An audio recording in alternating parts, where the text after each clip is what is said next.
नमस्कार दोस्तों, आज से कार्तिक मास शुरू हो रहा है, तो आइए शुरू करते हैं कार्तिक मास महात्म्य की पहले दिन की कथा। अध्याय 1 में ओम नमो भगवते वासुदेवाय।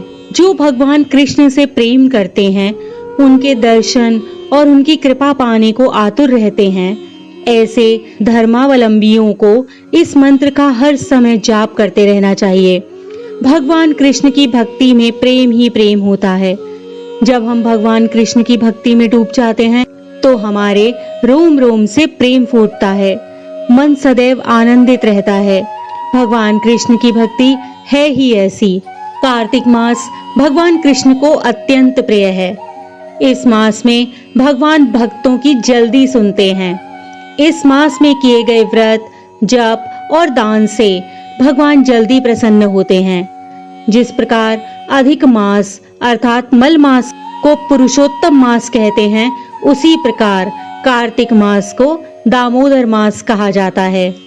कार्तिक मास में कोई भी नियम लेने वाला व्रती प्रतिदिन प्रातः स्नान करता है, तुलसी पूजन करता है, हरि जागरण करता है, कार्तिक महात्म्य का एक अध्याय रोज सुनता है, दीपदान करता है और अंत में उद्यापन करता है। तो चलिए शुरू करते हैं अपने पहले अध्याय की कथा। श्री कृष्ण और सत्यभामा संवाद तथा कल्प वृक्ष की कथा। नैमिषारण्य तीर्थ में श्री सूत जी महाराज 88,000 शौनकादिक ऋषियों से बोले, अब मैं आपको कार्तिक महात्म्य की श्रेष्ठ कथा विस्तार से सुनाता हूँ, जिसे सुनकर मनुष्य सब पापों से छूटकर अंत में बैकुंठ को प्राप्त होता है। सूत जी बोले, श्री कृष्ण जी से आज्ञा लेकर देवर्षि नारद के चले जाने पर सत्यभामा प्रसन्न होकर लक्ष्मीपति भगवान से बोली, हे नाथ, मैं कृतार्थ हुई, मेरा जीवन सफल हो गया। मेरे जन्मदाता भी धन्य हैं और मैं भी धन्य हूँ, जिन्होंने मुझ जैसी त्रिलोक के सुंदरी को जन्म दिया, जो आपकी 16,000 रानियों में आपकी परम प्यारी महारानी बनी। मैंने वह कल्प वृक्ष आदि पुरुष आपके साथ नारद जी को विधि विधान पूर्वक दान में दे दिया, जिसकी बात को मृत्युलोक में रहने वाले कोई भी मनुष्य तथा जीव जंतु नहीं जानते।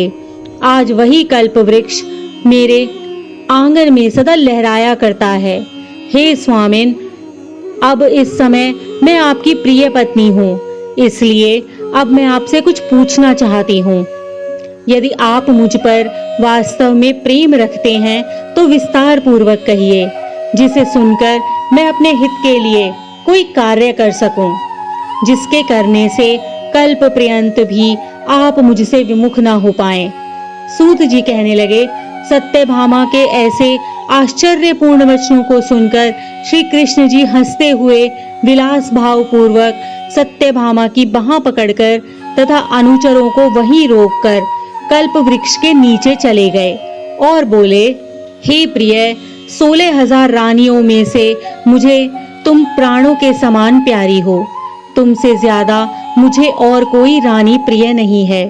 तुम्हारे लिए देवताओं और देवराज इंद्र से भी मैंने विरोध किया था। इस विषय में मैं तुमसे कुछ महाअद्भुत बात कहता हूँ, ध्यान पूर्वक सुनो। हे सुलोचने, एक दिन मैं तुम्हारे साथ गरुड़ पर सवार होकर इंद्रलोक को गया था। वहां जाकर मैंने इंद्र से कल्प वृक्ष मांगा था।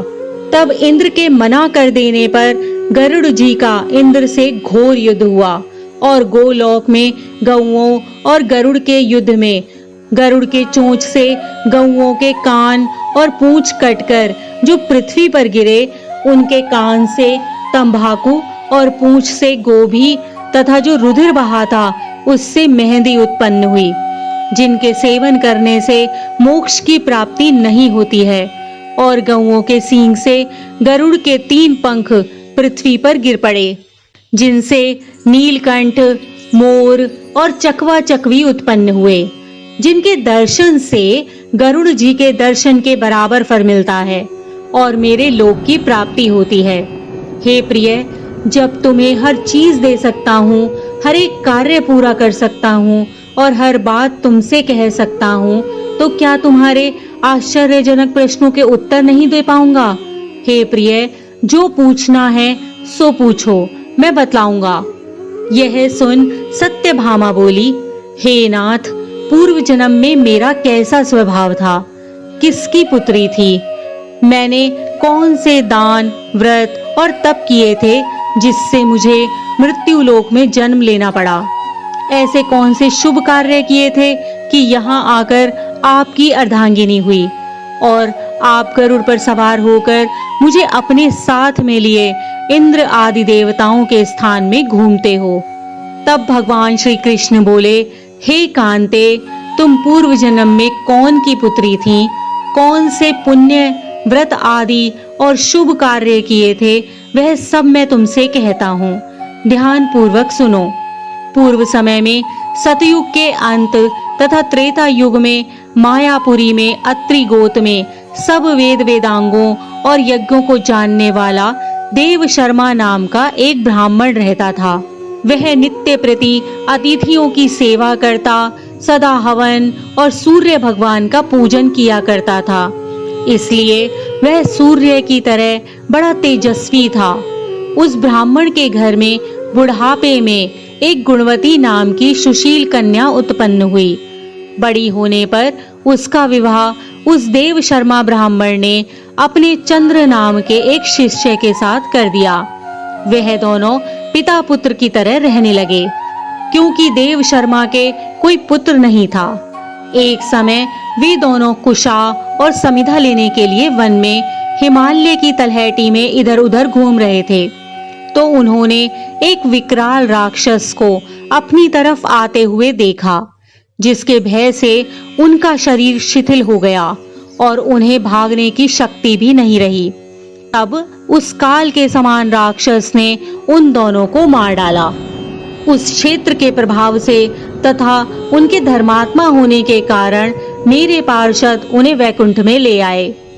क्योंकि उन्होंने आजीवन सूर्य की पूजा और उपासना की थी, इसलिए मैं उन दोनों पर अति प्रसन्न था।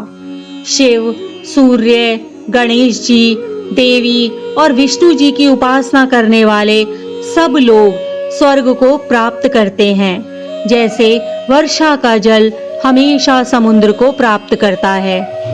मैं एक होता हुआ भी काल और कर्मों के भेद से 5 रूप में विभक्त होता हूँ, जैसे एक देवदत्त, पिता, भ्राता, चाचा, भतीजा आदि कई नामों से बोला जाता है, परंतु देवदत्त वास्तव में एक ही है।